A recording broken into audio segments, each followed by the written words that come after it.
Thank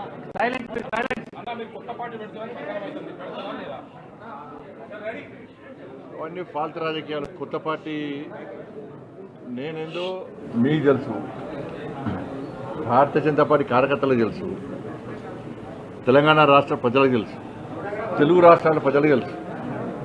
కొత్త party పెట్టాలనేటువంటి ఫాల్తు ఆలోచనలు రావు నాకు. అటువంటి ఫాల్తు రాజకీయ నాయకుడిని కాదు.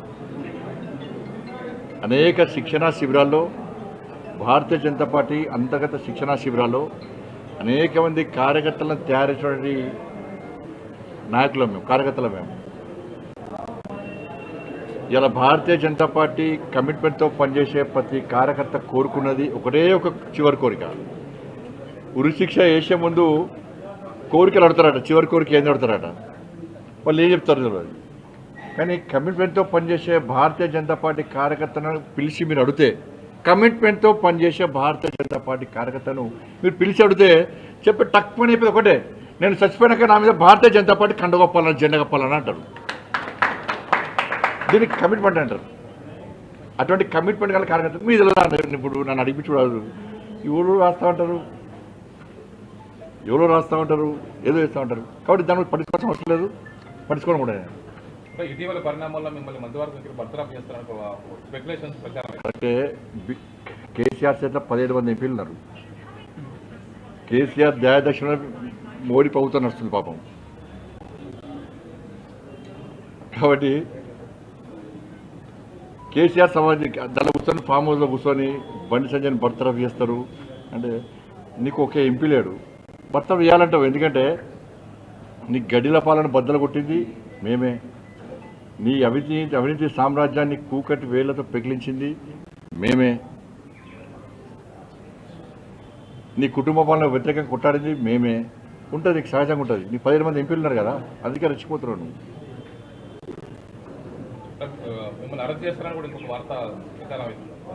ఇప్పుడు అన్న ఈ కోర్టులో కేసు నడుస్తున్నది, కోర్టు పరిధిలో ఉన్నది. ఇప్పుడు ఒక్కరు గుర్తుంచుకోండి,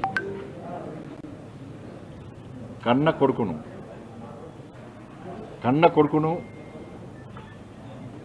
ఓ తండ్రి పోలీసులకు స్వయంగా అప్పగించినటువంటి సందర్భం ఏదైనా ఉందా? వాళ్ళ కన్న కొడుకును నేను తీసుకుపోయి విచారణకు సహకరించాలని చెప్పి నాకు సమాచారం వచ్చిన వెంటనే నా కొడుకును అప్పచెప్పిన. అరెస్ట్ చేయాలంటాడు. ఇలా కేసీఆర్ కొడుకు ఫేక్ మీడియా ఫ్యాక్టరీ నడుపుతున్నాడు. ఏం జరుగుతుంది, ఏం జరగాలి, ఏం జరిపించాలనేది ఆ కుట్రలన్నీ ఆయన చేస్తున్నాడు. కాబట్టి ఆయన నడితే సమాధానం చెప్తాడు. థ్యాంక్ యూ, ధన్యవాదాలు. నీలాగా లుచ్చ పనులు చేయలేదు, నీలాగా తుచ్చపు పనులు చేయలేదు, చేయబోము. నికార్సైన తెలంగాణ బిడ్డగా కేసీఆర్ గారి రక్తం పంచుకొని పుట్టిన కేసీఆర్ కొడుకుగా చెప్తా ఉన్నా, తెలంగాణ కోసం అవసరమైతే చస్తాను తప్ప ఎట్టి పరిస్థితుల్లో ఇట్లాంటి లుచ్చగాళ్ల ముందు మాత్రం తల వంచను. మా బావమరుదులకు 1137 కోట్ల కాంట్రాక్ట్ చేయలేదు. మంత్రిగా నేను కౌన్సిల్లో కూర్చొని, కౌన్సిల్ ఆఫ్ మినిస్టర్స్ లో, కేబినెట్ లో కూర్చొని నా కొడుకు కంపెనీకి కాంట్రాక్ట్ ఇచ్చుకోలేదు. లేదా నేను ల్యాండ్ క్రూజర్ కార్లు కొనుక్కోలేదు. ఆ పనులు రేవంత్ రెడ్డి గారు, ఆయన మంత్రివర్గ సహచరులు, ఆ సాగు తెలివితేటలు, ఆ అవినీతి తెలివితేటలు వాళ్ళకే ఉన్నాయి. నేను 50 లక్షల రూపాయలతో ఎమ్మెల్యేలను కొనుగోలు చేయడానికి పోయి దొరికిపోయిన దొంగను కూడా కాదు. నేను నిఖార్సైన తెలంగాణ బిడ్డను. ఏ పని చేసినా తెలంగాణ కోసం, హైదరాబాద్ ప్రతిష్టలు పెంచడం కోసం చేశాను. అర పైసా అవినీతి కూడా నేను చేయలేదు, చేయబోను. సరే, ఇవాళ ఈ కొంచెం ఉర్రకుండా ఆగలుగుతారా? ఇవాళ కొంతమంది అర్థమయ్యి కాని వాళ్ళు, తెలిసి తెలియని వాళ్ళు ఏదో కొంత బురద జల్లి తాత్కాలికంగా మీడియా మేనేజ్మెంట్ ద్వారా రాజకీయ పబ్బం గడుపుకోవాలనుకునే కాంగ్రెస్ వాళ్ళకి నేను చెప్పేది ఒకటే, నిజం నిలకడ మీద తెలుస్తుంది. మీరు ఇవాళ చల్లే బురద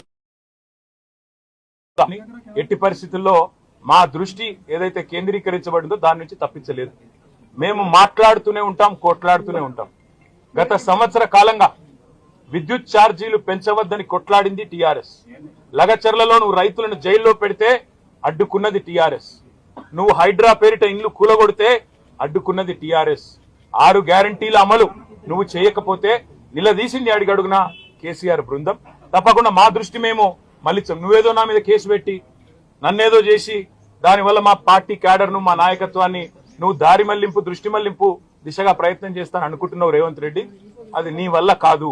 ముమ్మాటికి నువ్విచ్చిన 420 హామీలు ప్రశ్నిస్తూనే ఉంటాం. నువ్వు ఎన్ని కేసులు పెట్టినా ఇది కాదు, ఇంకో 100 పెట్టుకో, ఇంకో 1000 పెట్టుకో.